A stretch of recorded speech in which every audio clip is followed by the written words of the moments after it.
વિશ્વમ પાણી જન કિંચ અપત્ય પ્રપત્યમ ભક્તે પાણી વિરાચે અલ્લાહને સલ્લાહુ અલૈહિ વસલ્લમ બનાવ બસે જન કિંચી મજ્જ વિના પરિણમ સોમ બાયરમ બતુબે જન હમના જન ઇચ્છામી કરમ છામી કમાશનો મંદી હો જામી જે નિસે મતે નામી સુસાડામાં છામી કમાશનો મંદી હો જામી જે નિસે મતે નામી ઇચ્છા સંધિ સે વાયરા સંધિ સૌ છામી કમાશનો મંદી હો જામી જે નિસે મનામી ઇચ્છા સંધિ વાયરા લેસુ છામી કમાશનો મંદી હો જામી જે નિસે મતે નામી इसका ये वाला किसाई तेरी वायदा किसा कराने जी नमो यदानो सिद्धानो हरियाणा नमो वज्रयणं नमो भूय सर्वसावरणं येसु वंचनकारो सर्वपावपणागनो मंगलानंत सौवेशु परमा वै नमो दुर्वारागारी वैरिवारन्वने अरते योगिनाथाय महावीराय दाय सर्वनष्टनाशाय सर्वाभीष्टार्थदायिने सर्वलब्धिदानाय श्री गौतम स्वामिने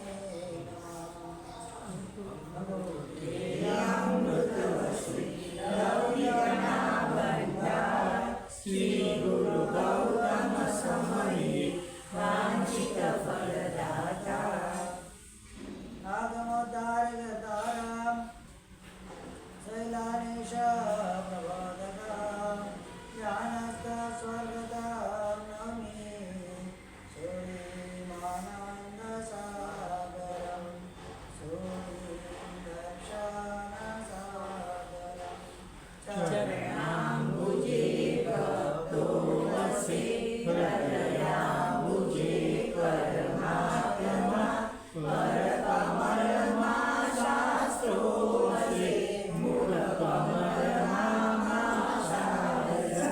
नेत्राम्बुजे निर्विकारता नवकारणादिकमलमा आनन्द सागर सूर्य चरणे आनंद सागर सूर्य चरणे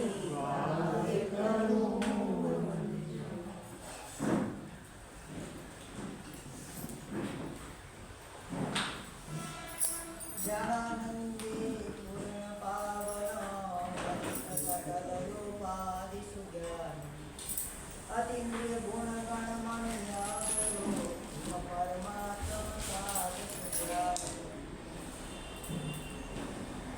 अनंत कालમાં ભગવાન જે આત્મા કરી રહ્યો છે માત્ર પૂજ્યના સંયોગના કારણે જ કરી રહ્યો છે જે દિવસે જે ક્ષણે પૂજ્યનો સહેજ આત્મામાંથી મટી જશે કાયમ માટેનું ભગવાન અટકી જવાનું છે એ વાતમાં કોઈ બેમત છે નહીં કારણ આ બુદ્ધિ એટલે કર્મ અને કર્મ જ્યાં સુધી એનો સંગ જ્યાં સુધી વળગેલો છે આત્મા ઉપર જે કર્મનો સંયોગ વળગેલો અનાદિકાળથી કહેવાય અને એ કર્મનો સંયોગ ક્યારેક એમાં કર્મની વૃદ્ધિ કરાવે ક્યારેક કર્મની હાનિ કરાવે કોઈ ઉત્તમ કક્ષાનો ભાવ મળે અને એ આત્મા સાધના આદિ દ્વારા એ કર્મોથી થોડો હલકો થાય પાછો કોઈ એક સમય એવો આવે કે એને નિકૃષ્ટ એકદમ ભાવ મળે ત્યાં પાછું કર્મનો બંધ કરે અને પાછો કર્મનો બાળકી લે એટલે સંયોગ એનો ઘટવત કર્મની ચાલુ રહેતી હોય છે જ્યાં સુધી સંપૂર્ણ રૂપે કર્મથી આત્મા મુક્ત ન થાય એની કે જળ પદાર્થથી સંપૂર્ણ રૂપે જ્યારે અલગ નહીં થાય ત્યાં સુધી એ આત્માના વિકાસનું કોઈ કારણ બનતું નથી ઉપર નીચે તૈયાર પણ સંપૂર્ણ સુખી આત્મા ન થાય સંપૂર્ણ મુક્ત આત્મા ન થાય હજુ પણ એ દેહની સાથે વળગેલો છે એટલે કે જળની સાથે એ લાગેલો છે ગમે તેની અંદર જ્ઞાન હોય ગમે તેટલું દર્શન હોય ઇવન કેવળ જ્ઞાન કેવળ દર્શન પણ જ્યાં સુધી એ જળની સાથે વળગેલો છે ત્યાં સુધી એ પોતાના સ્વરૂપને ક્યારે પ્રાપ્ત ન થાય. નીચ સ્વરૂપને ભલે પ્રાપ્ત થાય. એ આત્મા પોતાનું સ્વરૂપ ભલે જ્ઞાન દર્શન અને સાહિત્ય સમજ સાહિત્ય જ્ઞાન દ્વારા પોતાનું દર્શન ભલે પોતાનું જે કેવા અસ્તિત્વ ભલે પ્રાપ્ત કરે, પોતાના સ્વરૂપને ભલે પ્રાપ્ત કરે, પણ હજુ ક્યાં બેઠો છે? એ જળની સાથે લાગીને બેઠેલો છે, ભૂતની સાથે લાગીને બેઠેલો છે, એ કર્મની સાથે લાગીને બેઠો. ભલે ને ચારના ઘાતી કર્મ ખતમ થઈ ગયા હોય, અઘાતી કર્મ તેના ચાર હજુ ઊભા છે. અઘાતી કર્મના કારણ સ્વરૂપ શરીર એનો હજુ એનું આયુષ્ય હજી ઊભું છે. એની અંદર પડેલી જે યોગ્યતાઓ હજી ઊભી છે.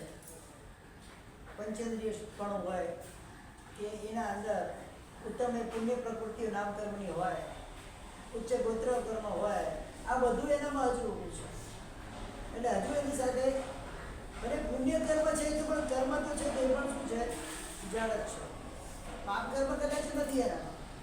પુણ્ય કર્મની પ્રકૃતિ તો હજુ પડેલી છે બધી. એ બધી પ્રકૃતિ પડેલી હોવાના કારણે હજુ પણ એ જળના સંયોગમાં રહેલો છે. ગમે તેટલું સુપર ક્વોલિટીનું જ્ઞાન દર્શન ભલે પ્રાપ્ત કરી લીધું હોય, પણ છતાં જ્યાં સુધી આ સંયોગથી મુક્ત ન થાય ત્યાં સુધી પરમ પદને પ્રાપ્ત ના થાય. આજે આત્માનું સ્વરૂપ અને પરમાત્માનું સ્વરૂપ કમ્પેરિઝન ચાલે છે. ત્યારે આ બેની કમ્પેરિઝન કરવાની છે. આ ભવની અંદર આત્મા ઘણો પુરુષાર્થ કરે, કર્મના ભારથી હલકો થાય. એટલે જે વજન હતું 100 કિલોનો હવે ઘટી ઘટીને 100 ગ્રામ થઈ ગયું, પણ છે કઈ શું હોય? હજુ એ વજન એનામાં પડેલું છે. જ્યાં સુધી એ સંપૂર્ણ વજનથી મુક્ત ન થાય ત્યાં સુધી એનું અસ્તિત્વ આત્મતત્વ મળીને પરમાત્મા તત્વમાં વિલીન ન થાય. એ વિલીન કરવું, એનું વિસર્જન થાય. ઉદ્ગલનું તો વિસર્જન થઈ જ જાય, સાથે સાથે પોતાના નિજ સ્વરૂપનું પણ વિસર્જન થાય. ત્યારે શું થાય? એક નવા પ્રકારનું સર્જન થાય. એનું નામ છે પરમાત્મા. આ સ્થિતિ સુધી પહોંચવાનું છે. આપણે સંતોષ માની લઈએ છે, હું મારામાં આવી ગયો, આઈ એમ ઇન માય સોલ, મારા આત્મામાં છું. શું કહેવાય? મારા આત્મામાં છું. આત્મામાં છું, પણ હજુ ક્યાં છું? હજુ જળની સાથે વળગેલો છું. હજુ પણ મારે શરીરનો સહારો લેવો પડે છે. એટલે કે સાથે સાથે મારે કર્મનો સહારો લેવો પડે છે. કર્મના તાબામાં છું, હજુ પણ ક્યાં છું? એટલે એમ કહેવા માત્રથી કોઈ આત્મામાં આવી જવાતું ભલે એની પ્રવૃત્તિ સારી હોય, અસત પ્રવૃત્તિ ના કરતો, શુભ પ્રવૃત્તિ કરતો હોય, પણ પુણ્ય પ્રવૃત્તિ એની સાથે લાગેલી છે. હવે એ પ્રવૃત્તિની દૂર કઈ રીતે કરવાની? તો જ પરમાત્મા પદને પ્રાપ્ત થાય. એ બધી જ નાશ પામી જાય. સામાન્ય કેવલી હોય તો અંતિમ સમયની અંદર 12 પ્રકૃતિનો નાશ થાય. જીન કેવલી હોય એટલે પરમાત્મા તીર્થંકર બની કેવલી થાય તો અંતિમ સમયમાં 13 પ્રકૃતિનો ક્ષય થાય. જેવી 13 પ્રકૃતિ એક સમયમાં ખતમ થઈ, એ જ સમય, બીજો કોઈ સમય નથી, એ જ સમય સિદ્ધ સેવા પર બિરાજમાન. મતલબ ઉત્કૃષ્ટ ક્વોલિટીની જે 13 પ્રકૃતિઓ પુણ્યની બાકી છે. કેટલી? 13. એ કઈ ક્વોલિટીની હોય? ઉત્કૃષ્ટ. હા, વેરી બેસ્ટ. બધી 158માં સૌથી ટોપમાં ટોપ પ્રકૃતિ હોય. બધી કેવી હોય? પણ એ બધી બાકી છે. મતલબ હજુ પુણ્ય પણ સંપૂર્ણપણે ક્ષય થયું નથી. એ પુણ્ય પણ શું છે? કર્મ. જળ. પુણ્ય પણ શું છે? એટલે મારો બધો પ્રયાસ પુણ્ય બાંધવા પ્રત્યેનો છે ને. અત્યારે શું છે? હું ધર્મ આરાધના કરીશ, મને પુણ્ય બંધાશે, પુણ્યના હિસાબે મને સુખ મળશે. હજુ પણ પ્રયાસ ક્યાં છે? એને પણ નાશવંત પુણ્યને પણ માની શક્યા નથી. આ પુણ્ય પણ ક્ષણિક છે. આવજા આવજા કર્યા પણ સંપૂર્ણ રૂપે પુણ્ય પણ જાય નહીં ત્યાં સુધી મોક્ષ ના થાય. તો સાહેબ પુણ્ય નહીં કરવાનું, ધર્મ આરાધના કરવાની જ નહીં. ધર્મ આરાધના કરશે એટલે પુણ્ય બંધાશે. પાછું પુણ્યને નાશ કરવા પડે, વળી પાછું નવું કંઈક કરવું પડશે. એ નવું કરતા પાછું પુણ્ય બંધાશે, પાછું એને ભોગવા મળે, પાછું નવું કરવું પડશે. તો મોક્ષ ક્યારે થશે? જ્યાં સુધી પુણ્ય પણ નહીં ખબર ત્યાં સુધી મોક્ષ થવા કરવાનો નથી. ને આ ક્રમ તો ચાલ્યો આવે છે. કોઈ સ્વભાવની અંદર સંયમ લીધું છે, ઉત્કૃષ્ટ સાધના કરી છે, ઉત્કૃષ્ટ તપસ્યા કરી છે, કર્મને ઘણા કરવા વાળાને સાથ કર્યા છે, સાથે સાથે પુણ્ય પ્રવૃત્તિ પણ બાકી ભેગી કરી દીધી છે. તો પાછી એને ભોગવવાની. તીર્થંકરનો આત્મા તીર્થંકર નામ કર્મમાં ઉપાર્જન કરે, એને નિકાચ કરે. એટલે એ શું કર્યું? તીર્થંકર લક્ષ્મી એને ઊભી કરી. એટલે પુણ્યને તીર્થંકર નામ કર્મ ઉપર પુણ્યને એને શું કર્યું? લીધે આગળ ઊભું કર્યું. તો એને એ પણ ખપાવવું પડે. એ તીર્થંકર નામ કર્મના યોગથી એ આત્મા તીર્થંકરપણાને પ્રાપ્ત કરે, પણ જ્યાં સુધી એ પણ ન ગમે, ત્યાં સુધી એ પણ મુક્ત ન થઈ શકે. 158 વેરી બેસ્ટ એટલે કે તીર્થંકર નામ કર્મ કહેવાય. એનાથી ઉત્તમ ક્વોલિટી કોઈ પ્રકૃતિ હોઈ શકતી. હવે એ પ્રકૃતિ પણ ખપાવવાની, એના માટે મહેનત કરવાની, તો બાંધવું કેમ પડે? વસ્તુ સ્થિતિ કેવી બને છે? જે છે એ બધું ભોગવવાનું જ છે. જ્યાં સુધી બધું જ ન ભોગવાય ત્યાં સુધી એનો નાશ ન થાય. તો પછી બાંધવાની કેમ? ગણપતિ ઘરે લાવ્યા, પાછું એને વિસર્જન તો લાવવાની જરૂર ક્યાં છે? એક્ઝામ્પલ તો આપો છો. જૈનો લાવવા માટે ભગવાનના મંદિરમાં તો આવે કે ના પડાય, પણ ગણપતિની માતાજી ના છે. ભગવાનની રથયાત્રામાં આવે કે ના આવે, ચૈત્રી પરિપાટીમાં આવે કે ના આવે, કોઈ એમાં મહાત્માના પ્રવેશ વગેરે વગેરે હોય એમાં આવે કે ના આવે, પણ ગણપતિના ઢોલકામાં જઈને ના જ. ત્યાં એને કયું પુણ્ય બંધાય છે ખબર નથી, કઈ આસ્થા છે ખબર નથી. જ્યાં એને આસ્થા કરવા જેવી છે ત્યાં કરતા નથી કરવા જેવી. આસ્થા કરીને ઉભા છે.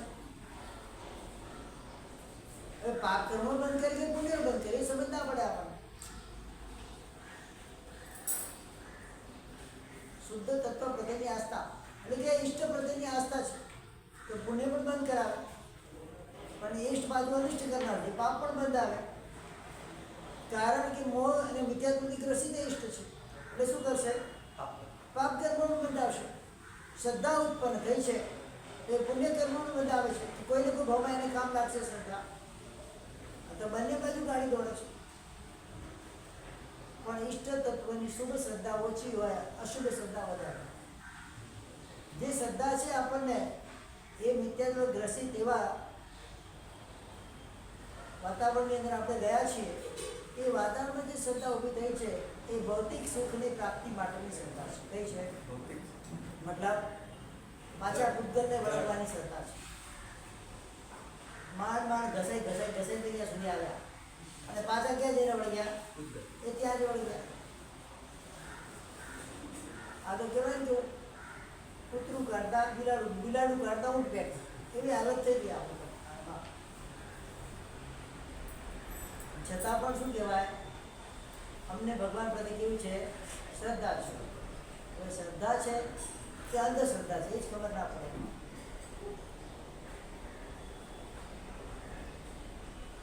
તો આટલા વર્ષોમાં ક્યારે હજી સુધી મગજમાં વાત આવી જ નથી, બેસતી જ નથી મને કે જેને નાશ જ કરવો છે તેની સ્થાપના કેમ કરો? હજુ મગજમાં વાત બેસતી.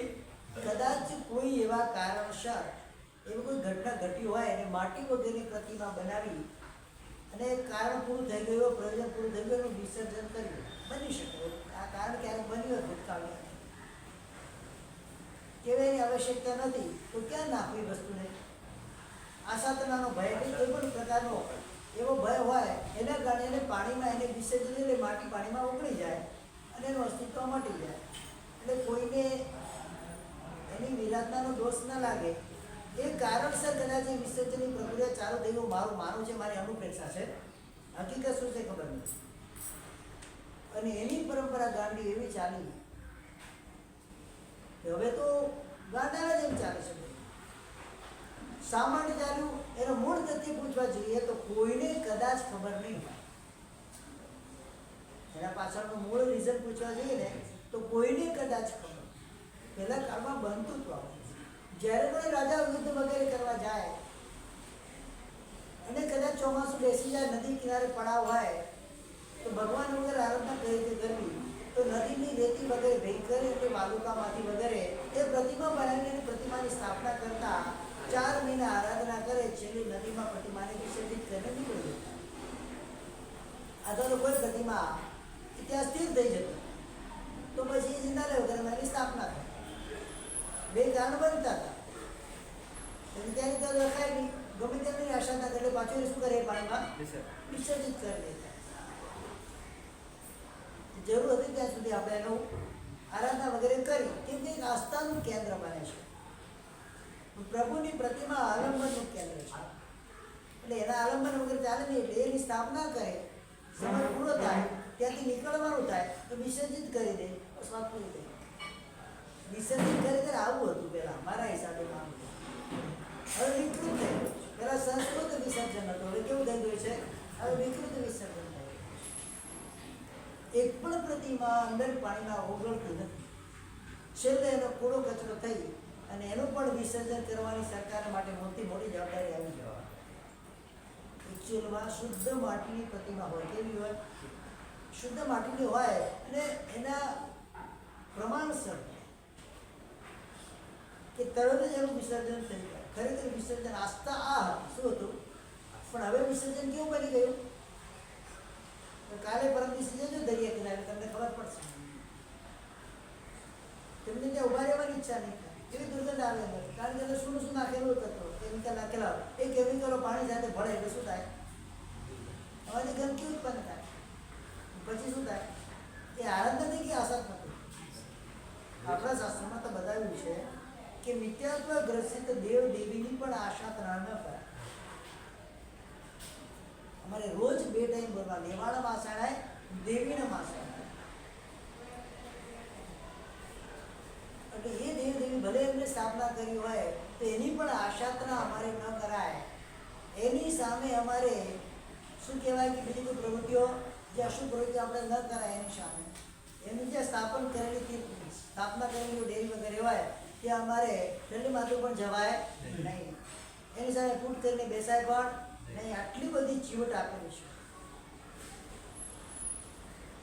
કેમ આપી હશે?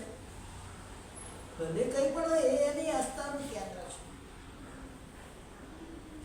અને કરે તો દોષ લાગે. આસ્થા મને આલોચનામાં આવે, ભૂલથી કદાચ થઈ ગયું તો શું આવે? આલોચના આવે. કારણ કે હવે એ સ્થાન એનું છે, એના સ્થાનમાં આપણે કોઈ પણ વિપરીત પ્રવૃત્તિ ના કરી શકીએ. એની અનુજ્ઞા લેવી. કોઈ મંદિરના ઓટલા પર મારે પાણી વાપરવા બેસવું હોય ને તો અમારે અનુજાનો દસુગો કેવો પડે? ઝાડ નીચે બેસવું હોય તોય કેવું પડે અમારે. એમને બેસાની કે ભૂમિ છે, એના ક્ષેત્રપાલ છે, એ ક્ષેત્રપાલની અનુજ્ઞા અમારે લેવી પડે, નહીં તો દોષ લાગે ચોરીનો. એટલે સૂક્ષ્મ જઈને આપણા શાસ્ત્રમાં બતાવવામાં આવ્યું છે. શેના માટે બતાવવામાં આવ્યું છે?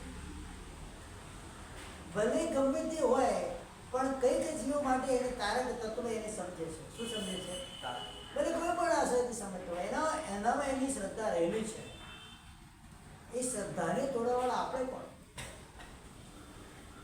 પણ કોઈ એ પણ એવું તત્વ છે, દૈવી તત્વ છે, એની આશાતા પણ આપણાથી કરાય. આટલો બધો ઉપયોગ રાખવાનું કીધું છે.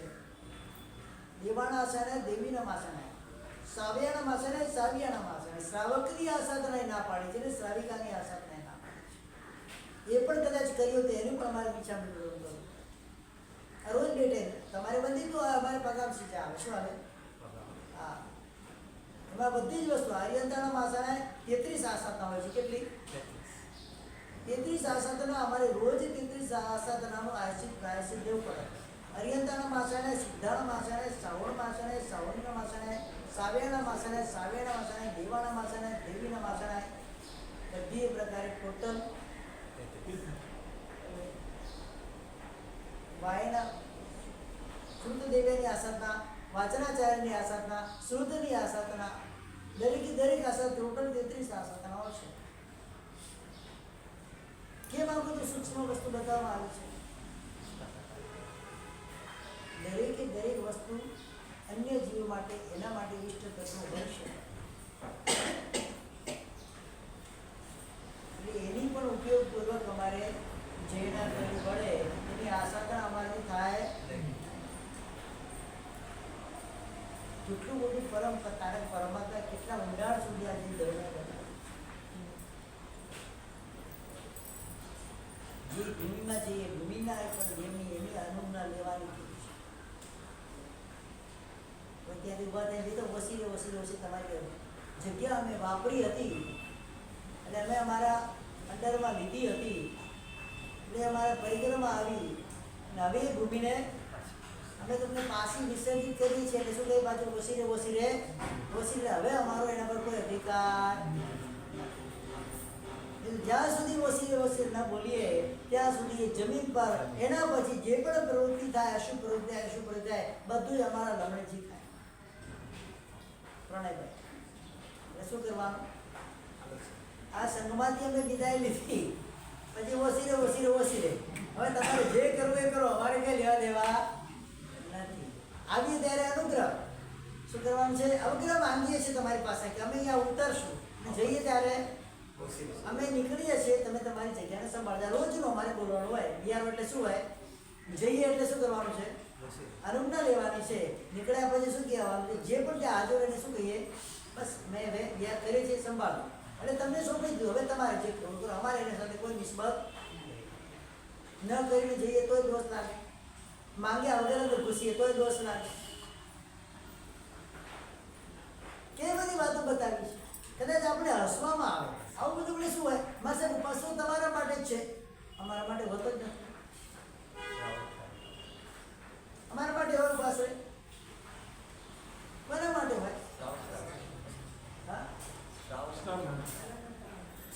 ઉપાસ એટલે શું? ઉપાસ એનો મતલબ શું? ઉપાસના એટલું છે મતલબ શું? ત્યાં આશ્રય લેવાનો હોય છે. શું કરવાનું હોય છે? હા પછી જેવો આશ્રય અમારું કામ પતી ગયું અમે ત્યાંથી તેરા તુજકો અર્પણ ક્યાં લાગે તે મેરા શું થાય પછી?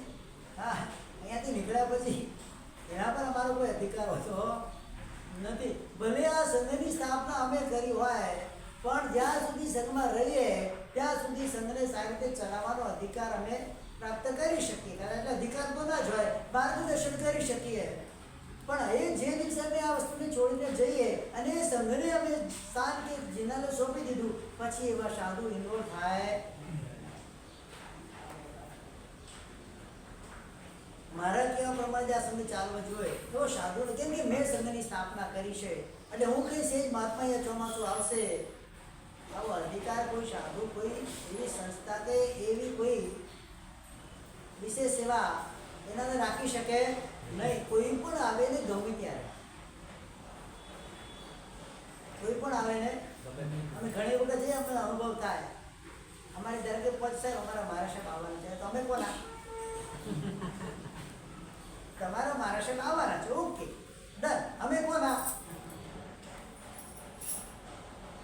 એટલે તમારા અમારો ભેદ પડી ગયો ત્યાં એટલે જે ઉપાસરે જેનાથી નિશ્ચિત હોય એની અનુજ્ઞા સિવાય ત્યાં એક પાંદડું પણ ના હલે. બરાબર ને? એટલે બીજા કોઈ મહાત્મા ત્યાં પ્રવેશી જ ના શકે. અને આવે તો અમારા મહાત્મા આવવાનું છે સાહેબ તમારી બિહાર કરે. આવું કેનારો શ્રાવક કોણ? જે સમય ઉપાસનામાં જે મહાત્મા બિરાજમાન હોય એનો અવગ્રહ થઈ જાય પછી ગચ્છાધિપતિ પણ આવે ને તો એ મહાત્માની અનુજ્ઞા એને લેવી પડે નહીં તો એ પ્રવેશી ના શકે. ઘૂસણખોરી ના કરી શકે. પહેલા તો બહુ મોટો અવગ્રહ હતો. હવે ઉપાસય પૂરતો રહે છે. પહેલા 12 યોજનનો અવગ્રહ હતો. કેટલો? પ્રવેશી ન શકે. એટલે એ એરિયામાં કોઈ આવી ન શકે જ્યાં સુધી મહાત્મા બિરાજમાન હોય. ત્યારે કમસેકમ સ્થાનનો અવગ્રહ હોય ને એટલી તો મર્યાદા સાધુને જાળવવાની જ હોય. એમને કોઈ ઘૂસણખોરી કરે ચાલે નહીં. ભલે ને તમે બનાવેલો પાસે તમારા જ ગચ્છાધિપતિ આવવાના હોય પણ એના પહેલા બે મહાત્મા કોઈ નાના મુનિ હોય જેનો દીક્ષા કર્યા 2 કે 4 વર્ષનો જ હોય એ પણ ત્યાં બિરાજમાન હોય તો એ ગચ્છાધિપતિ આવીને એમની અનુજ્ઞા લે સાહેબ ઉતરીએ છીએ.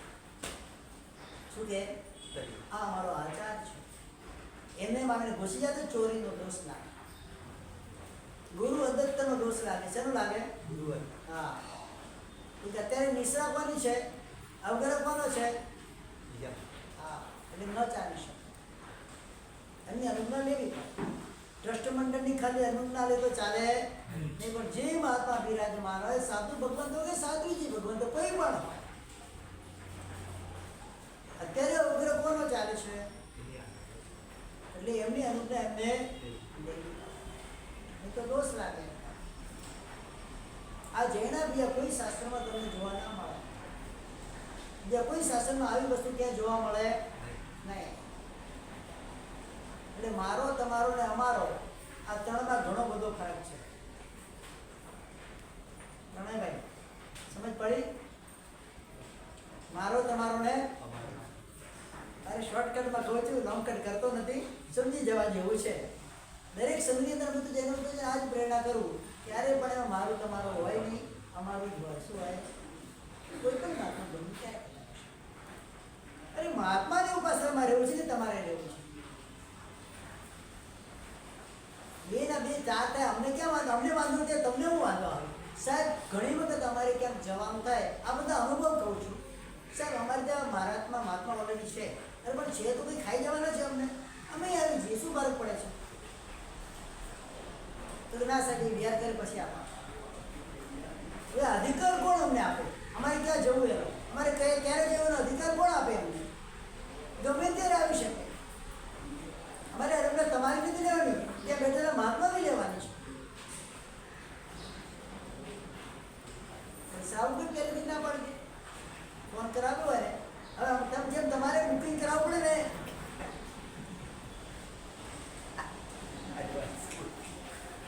આગળ વાક્ય બોલું,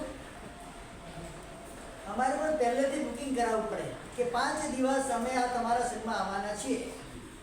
સાહેબ એ તારીખ તો બુક થઈ ગયેલી છે, તમે કહો તો પાછળની તારીખ ગોઠવી આપો. એટલે અમારે હોટલમાં જવાનું છે, રિસોર્ટમાં જવાનું છે, ટૂરમાં જવાનું છે, ક્યાં જવાનું છે? શેનું બુકિંગ શું હોય એમાં? બધા પ્રણાલિકા એવરીડે બધી જ ચાલુ ગામડામાં નથી, તો કોઈ આવતા નથી. મોટા સિટીઓમાં કમ્પલસરી આ વસ્તુ થઈ ગઈ છે. એટલે મહાત્માને વિચારવાનું હોય એટલે અમારે અમારું બધો પ્રોગ્રામ ફિક્સ કરવો પડે. તો 31 થી 30 તારીખ સુધી અહીંયા, 1 થી 2 તારીખ સુધી અહીંયા, 2 થી 7 તારીખ સુધી અહીંયા. લિસ્ટ અમારે બધા ટ્રસ્ટીને પહોંચાડવું પડે બધી જગ્યાએ. એટલે આ કયા કાયદા આવે? આવા કાયદા હોઈ શકે ખરા? હજુ આત્મ સ્વરૂપને જાણ્યું નથી અને તમે પરમાત્માના ડિંડોરા મૂકે રાખો છો, એમ કોઈ પરમાત્મા સંબંધી પદને પ્રાપ્ત કરી શકાતું નથી. હજુ આત્મ ભાવમાં નથી, હજુ તો બહારના ભાવમાં કૂદી રહ્યા છો. સાહેબ ગમે ત્યારે કોઈ પણ પદાર્થ અમારા માટે તો શું છે? બધા જ અમારા માટે પૂજનીય છે. જેને પરમાત્માનો દેશ ઉભેલો છે કોઈ પણ આવે, અમે કોઈનો નિષેધ ના કરી શકીએ. અમારા પાસેમાં તમે ના આવી શકો. કેમ ના આવી? કેમ ના આવાય? એટલે તમે એના પર અધિકાર જમાવ્યો છે અને એ તમારા પરિક્રમા આવે છે તો તમે સાધુ ક્યાં ગયા? તમારું પાંચ વ્રત નહીં, તમે સાધુ જ ના કહેવાય. એક સાવકની કેટેગરીમાં આવી ગયા, સ્વાભાવિક જ છે. એટલે આવો અધિકાર ક્યાંય પણ કોઈ જગ્યા હોતો નથી. બધાને પ્રેમથી આવકારવાના છે કે સ્વીકારવાના. ખરેખર આ પરમાત્માનું શાસન શું છે? એ સ્વીકારનું શાસન છે, પ્રતિકારનું શાસન છે. આ અંતરમાં ભાવ ઉત્પન્ન થાય ત્યારે મારું તમારું ના હોય, અમારું જ હોય. કેવું હોય? ઘણી વખત તમને આવી કે સાહેબ અમારા મારે શું કામ? કેમ તમારે અમારા નથી? સ્વાભાવિક શબ્દો કેવા નીકળતા હોય? સાહેબ અમારા મારે શું? અમારા એટલે કોના? મારે તો પ્રશ્ન ને અમારા એટલે કોના? તમારે નહીં, તમારે એકલાના જ. શબ્દનો વિવેક ચૂકાઈ ગયો, બહુમાન ભાવ ચૂકાઈ ગયો, શ્રવણ પ્રત્યેનો આદર ભાવ ચૂકાઈ ગયો. કેમ આ બધું થયું? મારા તમારામાં કેમ ઓમ નમો સાવણમ છે, નમો સાવણમ નથી? શું બોલો છો? મમ સાવણમ. કેટલી બધી કહેવાય તો કદાચ મહાત્માઓ એમાં ચૂક્યા હોય બની શકે. પોતાનો ભક્ત વર્ગ બીજે ન જાય એના માટે ખેંચાતાની ચાલતી હોય બની શકે. કોઈ એકને દોષિત ઠેરાવી એનાથી કોઈ મતલબ નથી. તારે એક આદુ ક્યારે વાગે જ નહીં. વસ્તુ સ્થિતિ કેવી હોય, તમે જે સંઘની અંદર આરાધના કરતા હો એ સંઘમાં જે મહાત્મા હોય એમની નિષ્ઠા તમને પ્રદાન થઈ જાય. આડાઅવળા તમારે જવાય નહીં.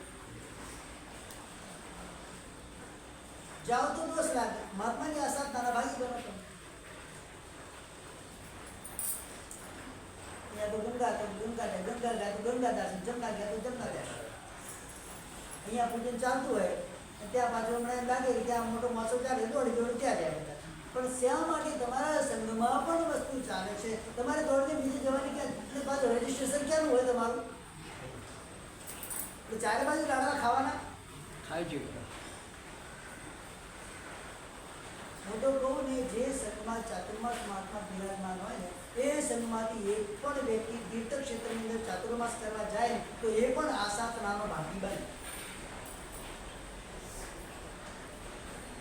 ક્યાંય પ્રવચન જ સાંભળવાનું છે, ક્યાંય આરાધના જ કરવાની છે, તો અહીંયા કેમ ન કરી શકે?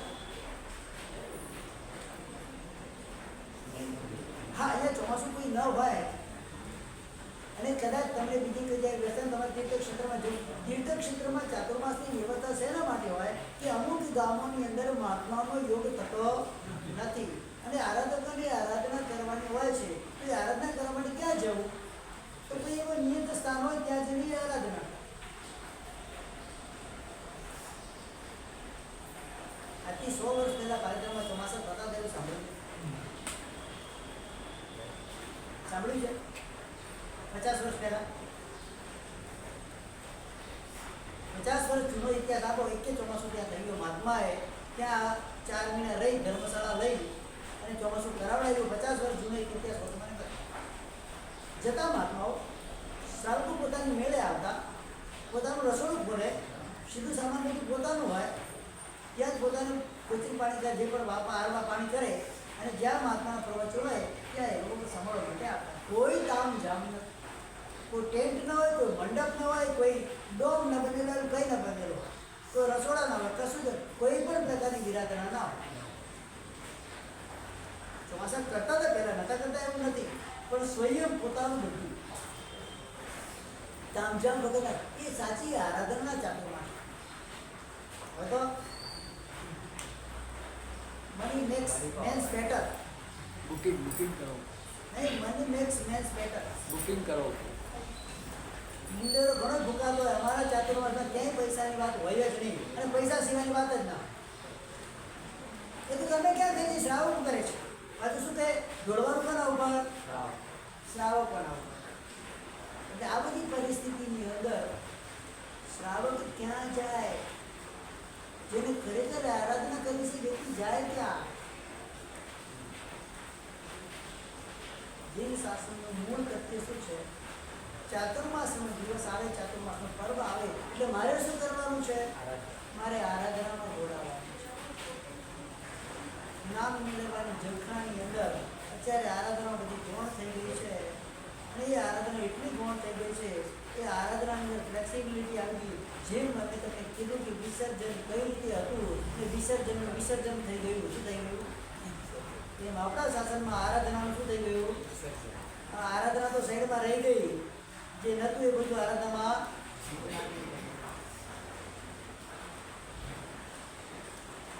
પછી જે વર્ગ હોય ને એ વર્ગ શું થાય? એ ધર્મથી ભિન્ન. એ જ્યાં જઈશું ને મારે સાહેબ શું કરવાના છે? અમારે આ કરવું છે, અમારે તે કરવું છે, અમારે ફલાણું કરવું છે, અહીંયા ચોમાસું કરવું છે, અહીંયા ઉત્સવ કાઢવો છે, અહીંયા ઉદ્ધાર કરાવે છે, આ કરવું છે, તે કરવું છે. એના માટે મહાત્માઓ ભૂત બને. આ હું તમને સ્પષ્ટ કહું. આ મારું તીર્થ છે, તીર્થને અમારે આમ કરવું છે એટલે એને ભૂત જ બનવું પડશે. એના માટે તમે એક વખત જાઓ, 2 વખત જાઓ, ત્રીજી વખત શું કરો?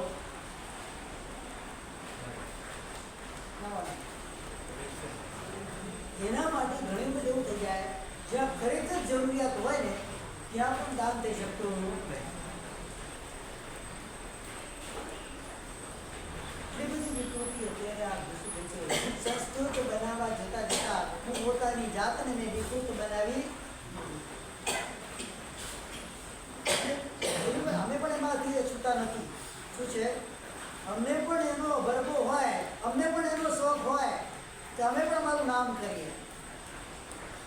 ન હોય બનતું નથી. એના કારણે જ આ બધું ઊભું થાય છે. અત્યારે પણ વર્તમાન કાળની અંદર પણ એવા શ્રમણ ભગવાન જે છે પોતાની આરાધનામાં મસ્ત છે.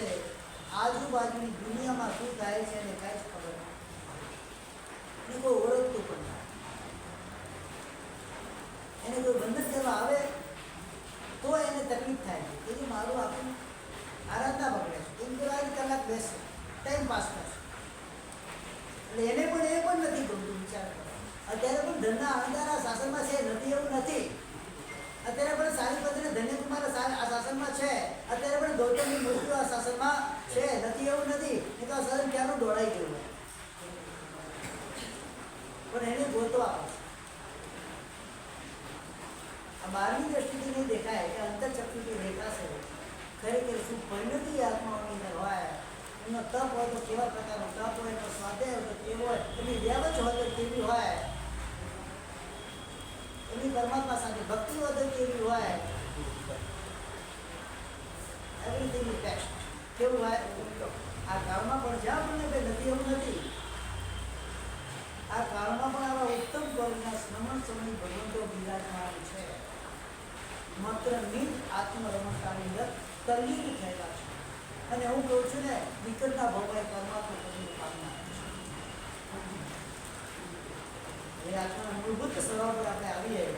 આ બધી વાતો થઈ બહારની વાતો એમાંથી મતલબ જ નથી. આપણને આ મૂળભૂત સ્વભાવ શું છે? મારે મારામાં રહેવું છે, આત્માનો સ્વભાવ છે.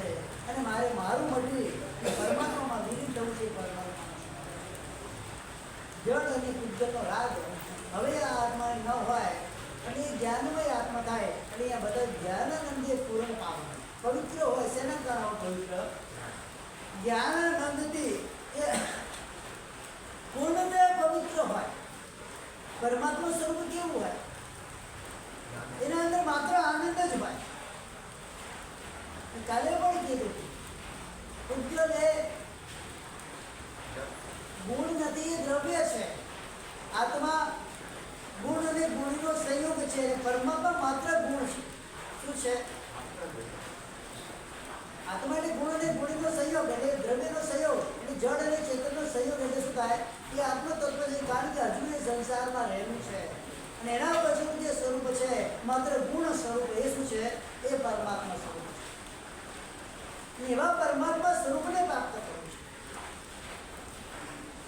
26 ભવ સુધી તીર્થંકર પરમાત્મા મહાવીર દેવ એ પરમાત્માના સ્વરૂપની શોધમાં રહેલા. કેટલા ભવ સુધી? કેટલા ભવ સુધી? 27મા ભવમાં એ સ્વરૂપને પ્રાપ્ત કરવા માટે લાગી ગયા. શોધવાનું નથી. હવે શોધ મળી ગયું છે પણ પ્રાપ્ત કરવું. શું કરવું છે? એને કઈ રીતે પ્રાપ્ત કરવું? બધું જ સહન કરવું. સર્વમ સહા. શું કહેવાય? આ પૃથ્વી કેવી હોય છે? એને સર્વમ સહા કહેવાય. પૃથ્વી તમારી દરેક વસ્તુને સહન કરે. તમે એના પર દૂધ રેડશો તોય સહન કરશે અને વિષ્ટા નાખશો તોય સહન કરશે. તમે એની પૂજા કરશો તોય સહન કરશો. તમે એની ખેતન મેદન કરી નાખશો તોય સહન કરશે. તીર્થંકર પરમાત્માનું પરમ આત્મા સ્વરૂપનું સ્વરૂપ આ હોય છે એ બધું જ સહન. એકે વખત પૃથ્વી પ્રતિકાર કરે ખરા? બધું જ સહન કરે. પરમાત્મા તત્વ એવો છે ક્યાંય પ્રતિકાર હોય. અંતર આત્મામાં પ્રજ્ઞનો સ્વીકાર ભાવ, એ સ્વીકાર ભાવ જ પરમાત્મા સ્વરૂપ છે. સ્વીકાર ભાવ એટલે અત્યારે શું છે સાહેબ? અમારે કેટલું સહન કરવાનું? આ પ્રશ્ન છે. આ એક પ્રશ્ન છે દરેક પરિવારનો. સાહેબ કેટલું સહન કરવાનું? મમ્મી કેટલું સહન કરવું કે આવી જાય અહીંયા? હું આવી ગયા ખાતા કાઢશે આવીને? શું સહન કરવાનું છે ભાઈ? ત્યારે મમ્મી ન સમજાય. બેટા નરકમાં હતી કેટલું સહન કર્યું? તીરજ ગતિમાં તને ઘાસે નથી મળતું ખાવા. અહીંયા રોટલી પાણી તો મળે છે. ત્યાં તો લાઠીઓના હંડરના માર મળતા હતા. કદાચ બેસા લાફા મારી દે તો હું ફરક પડવાનું છે તારે? તેને કોઈ તેલના કડાઈમાં તો નાખતો નથી તારો હસબન્ડ કે તારી સાસુ. શું સહન કરવાનું બેટા? પડી ગયું ત્યાં અહીંયા આવીને હું કાંદા કાઢીશ? તું તો 5 વર્ષથી ગઈ, 50થી કરું છું. માતા આવી સલાહ ના આપી શકે દીકરી? મારી દીકરીએ કેટલું પણ શું એને ઘરના 4 કામ કરવા માટે સહન કરવાનું કે પોતાને જ કામ હોય, બીજાને ના. અરે જ્યાં છે એને સુખે જીવા દો ને બાપા. સહન કરતા શીખાડો. અહીંયાથી મોકલો ને પહેલા સહન કરતા શીખાડો. એને જોબ કરતી હોય એવી છોકરીને લગ્નમાં મત પાડો. એને એ ઘરને જોબ કરતી ને લગ્નમાં પાડો. એને રોટલી વણતા ના આવે, ચોખાની ઘડી કરતા ના આવે. આ નાની નાની વસ્તુની વાત. એને કચરા બધું કરતા ના આવડે, ઘરની અંદર સાફ સફાઈ કરતા ના આવડે, એને સાડી પહેરતા ના આવડે. તમે એને કાટમાંથી લગ્ન કરાવો છો. હું ત્યાં ઉઠીને હું ઉગાડવાની છે? તમારા ઘરમાં વહુ આવે એની પાસે શું અપેક્ષા રાખો? ખરેખર કે શું અપેક્ષા રાખો? મને જવાબ આપો. મારે તમારો જવાબ જોઈએ છે. એને બધું આવડવું જોઈએ. તો દીકરીને કઈ રીતે મોકલવાની? ના બેટા તારાથી ન થાય તો આવી જશે ત્યાં આગળ. તારે વળી કામ કરવાનું હોય તો નોકરાણી રાખે, મેટ રાખે. તારે જોબ પર જજે, હું જોબ પર જજે, તંબુરા જોબ પર જજે. આવી આવી આવી ચડાવણી કરાય? તમે લગ્ન કર્યા, તમે જોબ પર મૂક્યા, તમે હારો છો, તમને ખબર હોત ઘરની જોબ બતાવી ત્યારે જવાબદારી તમારા માથે આવી, રિસ્પોન્સિબિલિટી તમારા માથે આવી. ખરેખર કહું છું, હજુ પણ આ બધી વસ્તુમાં સમજવા જેવું છે. પરમાત્મા તત્વ પ્રાપ્ત કરવું છે. એમાં એકેના આત્મ તત્વના ઠેકાણા છે નહીં. અને મારે શું બનવું છે? તું મને ભગવાન એક વરદાન આપી દે, જ્યાં વસે છે તું મને ત્યાં કાન આપી દે. ભગવાન કે આ બધા ગપ્પા મારવાનું બંધ કરી દે. હા, અલા મને ઉલ્લુ બનાવે છે આવીને કે ત્યાં બોલાવું છું, આવતો તો છે નહીં. પણ ના, ખરેખર કહું છું ને કે આ બધી સ્થિતિની અંદર જે વસ્તુ ખરેખર મારે પકડવી છે એ બધી જ એનાથી અમે પંટાઈ ગયા છીએ. અમે સુખ એમાં જ માને છે જેમાં અમારું સન્માન કરે. એક વાક્યમાં તમને આખી સુખની વ્યાખ્યા આપી. જ્યાં અમારું સન્માન જળવાય છે ત્યાં જ અમે સુખ માનીએ છીએ. કોઈ ઈર્ષદ જરા કરે તો અમારાથી સહન ન થાય. અમારી વિરુદ્ધમાં કોઈ વાક્ય બોલી જાય તો અમારાથી સહન ન થાય. અરે તમે આત્મ સંપ્રેક્ષણ કરી રહ્યા. આત્માનો સ્વભાવ શું છે? કોઈ તલવારનો ઘા મારે કે ફૂલનો હાર પહેરાવે, એનું પરિણામ શું હોય? એનું પરિણામ સમપરિણામી હોય. એ એનું કામ કરે છે, આ એનું કામ કરે છે. મારે એમાં ક્યાં આગળ પાછળ અટવાવાનું? કમટે દળેન્દ્ર સ્વપ્ન કર્મ કમઠ આવીને ઉપસર્ગ કરે છે. ધર્મ દળેન્દ્ર આવીને ઉપસર્ગથી પરમાત્માને બચાવે છે. નથી એના પર રીસતા, નથી એના પર ખીચતા. પરમાત્મા સ્વરૂપ આ છે. નિજ આત્મ રમણતા આવે પહેલા અંદર રમણતા ઉત્પન્ન.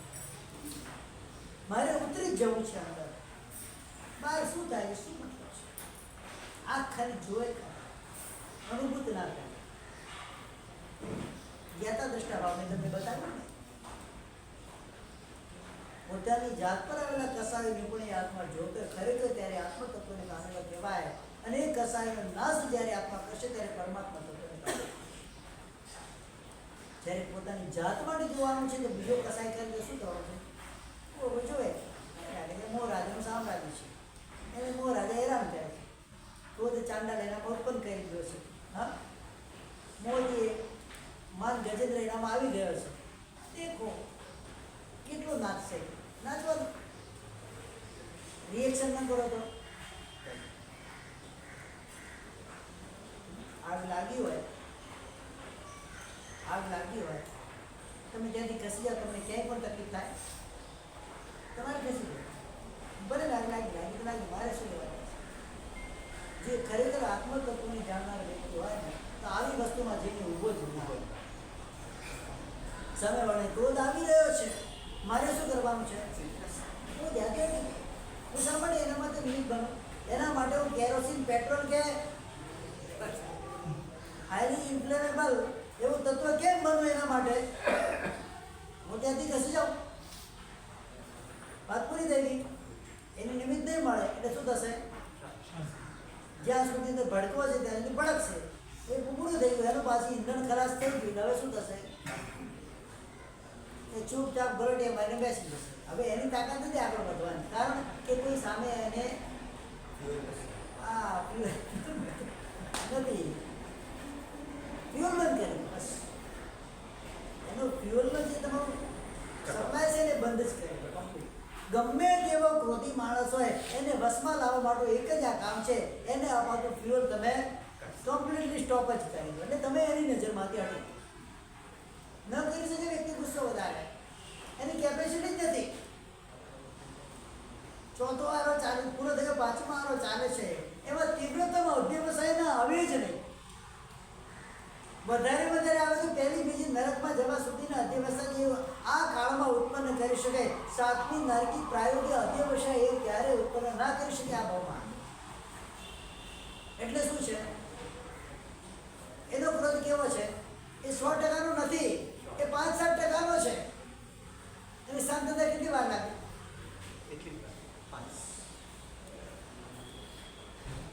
મને ક્રોધ વારે વેળાતો હોય, જે ક્રોધના સ્થાનમાં મને જે સ્થાનમાં જે વ્યક્તિ કોઈ સામે હું ખસી જાઉં. જંગલમાં આગ લાગી હોય ને તો શું કરે ખબર છે લોકો? બીજી તરફ આગ લગાડી દે. એટલે શું? જે મોટી આગ છે આગળ વધતા અટકી, કારણ કે ત્યાં મેદાન સાફ છે. મેઘ કુમાર ભમસ હોય કુંડાનો બનાવી ઘાસ હશે તો આગ આવશે ને અંદર. આવી આગ ઓટોમેટિક થઈ જાય, એને આગળ વધવાનું નિમિત્ત જ ના મળે. જો તિર્યચના ભાવની અંદર પણ આટલું આત્મજ્ઞાન એક જીવ કરી શકતા હોય તો પંચેન્દ્રિય મનુષ્ય પણો અને પરમાત્માનું શાસન પામ્યા પછી, દેવ ગુરુને ધર્મની પ્રાપ્તિ કર્યા પછી, સમય જ્ઞાન દર્શન ચારિત્ર્યની પ્રાપ્તિ કર્યા પછી જો એ આત્મા એ હાથી જેટલું પણ ન પામી શકે તો હાથી કરતા એનો ભાવ સારો કે ભૂલો? કેવો ભાવ કહેવાય એનો? તમને મેઘકુમાર પદ યાદ હોય, પણ મેઘકુમાર આગળનો ભાવ તમને યાદ છે? બીજો ભાવ હતો લાલ હાથી હતો, એ વિંધ્યાચલની ગિરિમાળાની અંદર 700 આધારીનો સ્વામી લાલ હાથી હતો, એ તમને ભાવ યાદ છે? આખું કુંડાળું કોઈ પોતાના માટે કર્યું? કોના માટે કર્યું? એને એક યોજનનું માંડવું, એની કાયા કેટલી? 15 7 ફૂટ 10 ફૂટ. એક યોજન એટલે 12 કિલોમીટર માંડવું કરવાની એની ક્યાં જરૂર પડી? પણ ત્યાં શું હતું ખબર છે? સર્વને મારામાં સમાવી દીધા. મેઘકુમાર પણ એમને ન બનાવ્યા, મેઘકુમાર પણ એમને ન બનાવ્યા. સૌ જીવ કરું શાસન દર્શનની ભાવના આ મેઘકુમારના હાથીના ભાવમાં પણ એને પ્રગટ થયેલી ગુમાવી શકાય. એટલે સભી જીવ ગૌરવે એના સરાઉન્ડિંગ જગતના જેટલા જીવો છે એક પણ જીવને હાનિ ન થવી જોઈએ એટલા માટે એને શું કર્યું છે? આટલું મોટું માંડવું બનાવ્યું છે. એટલે પોતાને એવા ભૂત બનાવી દો.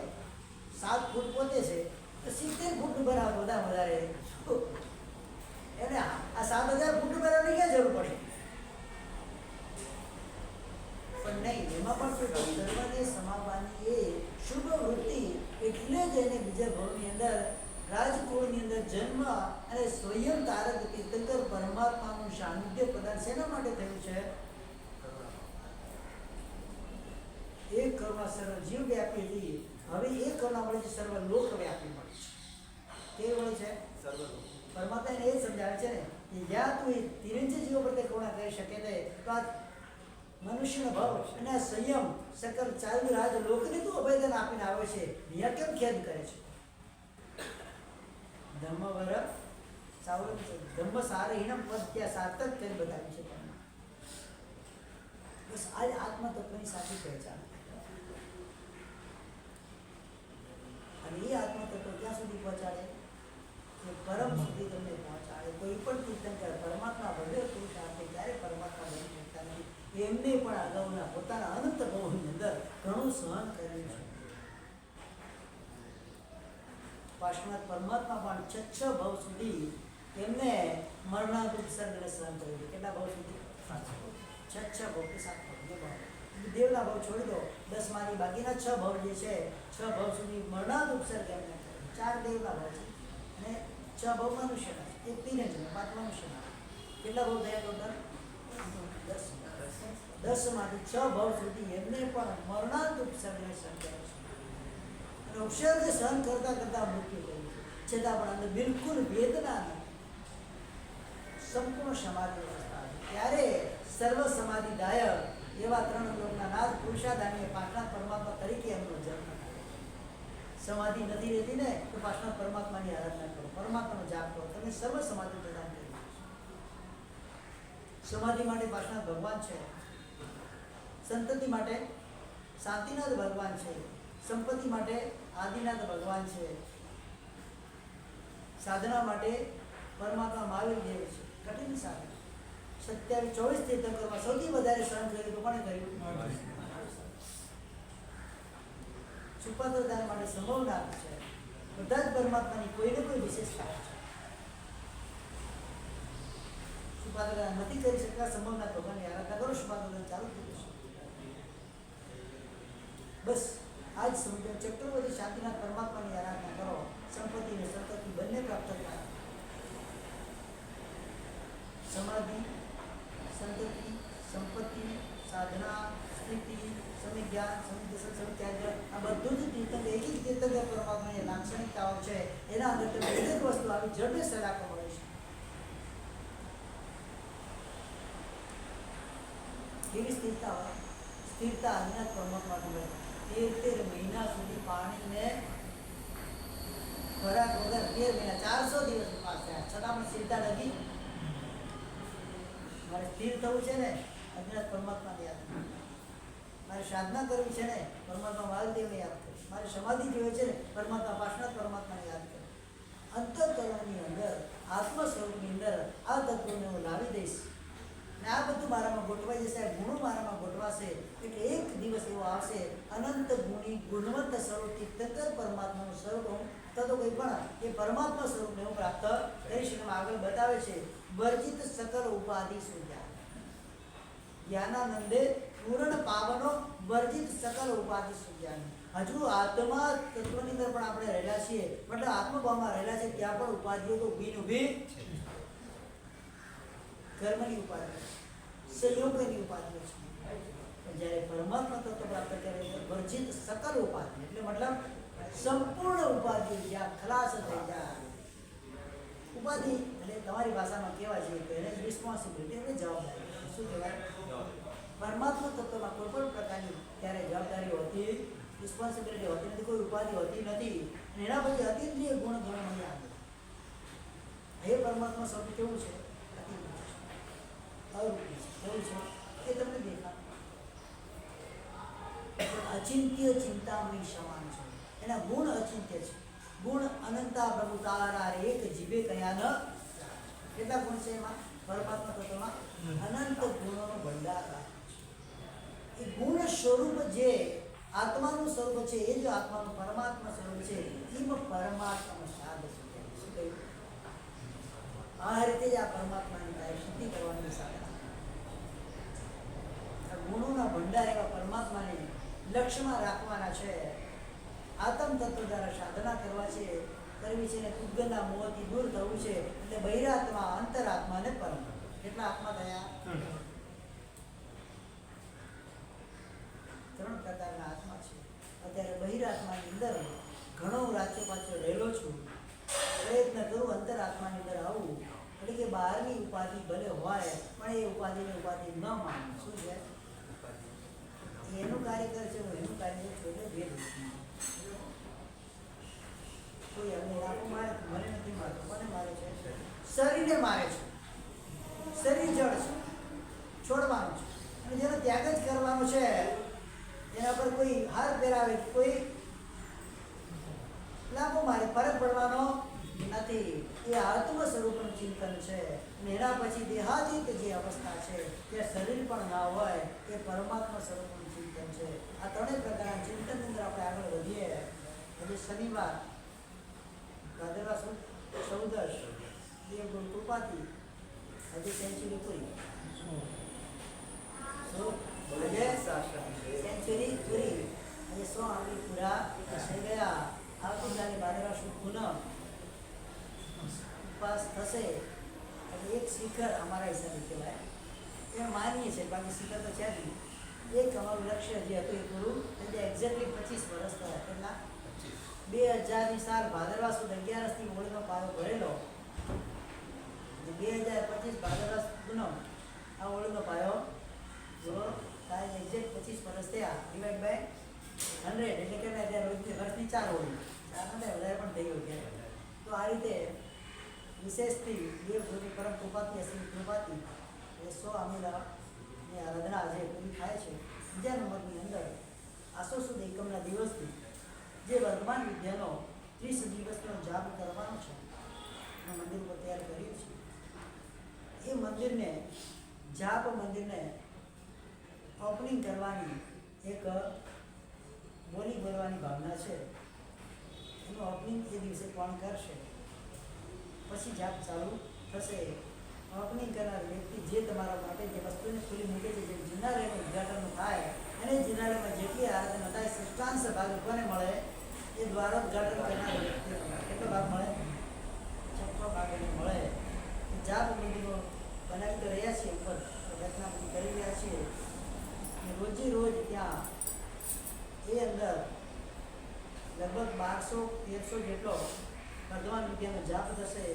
વર્ધમાન વિદ્યા પદનો અભિષેક થશે, પરમાત્માનો અભિષેક થશે, પરમાત્માની ત્યાં પૂજા વગેરે થશે. વર્ધમાન વિદ્યા અંદર જે પ્રમાણે વિધિ છે એ પ્રમાણે એની પૂજા વગેરે થશે, એની ક્રિયા વગેરે થશે. એ જે ભાગ્યશાળી ત્યારે લાભ લીધો છે, નામ લખાવેલા છે 1200 રૂપિયામાં. આપણે દરેક ભાગ્યશાળી એક લિસ્ટ મને આપજો તો કયા દિવસે કોનો નંબર છે આપણે એમને જણાવશું અને એમના હાથે જ બધી આગળની પ્રવૃત્તિ એમના હાથે જ આપણે કરાવવાની રહેશે. તો વિશેષ રીતે પછી જાપ અમારો ચાલશે. બીજા દિવસે પાછી એની વિધિ આવશે. 30 દિવસ સળંગ આ વસ્તુ પ્રવચન પછી 1 કલાક લગભગ આ ક્રિયા ચાલશે. જેની પણ ભાવના હોય એ ત્યાં આગળ કરે, જેને લાભ લીધો હોય કે ના લીધો હોય દરેક વ્યક્તિ ત્યાં એ વખતે આવી શકે. વિશેષ દિવસે છે નવરાત્રિના દિવસો છે, એ જાપના દિવસો કહેવાય, વિશેષ અનુષ્ઠાનના દિવસો કહેવાય. એના પછી હોળી છે, હોળીના દિવસો પણ કેવા કહેવાય, આપણા માટે તો પરમ હિતકારી દિવસો છે. દરેકની અંદર આ રીતે જાપ વગેરેની પ્રવૃત્તિ ચાલે. ભાવના આશય એવો છે કે શ્રી શબ્દની અંદર બુદ્ધિમ કલ્યાણ આજે નહીં કાયમ માટે રે. બસ એવા શુભ આશયથી વર્ધમાન વિદ્યાનો જાપ ચાલુ કરવાનો છે.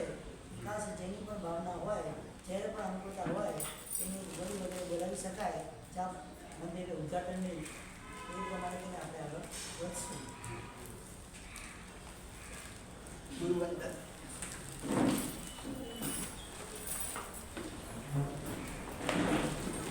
Shami kamasaro niyutam jai siraya mathe nandami. Shami kamasaro niyutam jai siraya mathe nandami. Ichkar gorai sukha sampad sarira niramada sukha sayyam yatra nirvoshoki. સ્વામી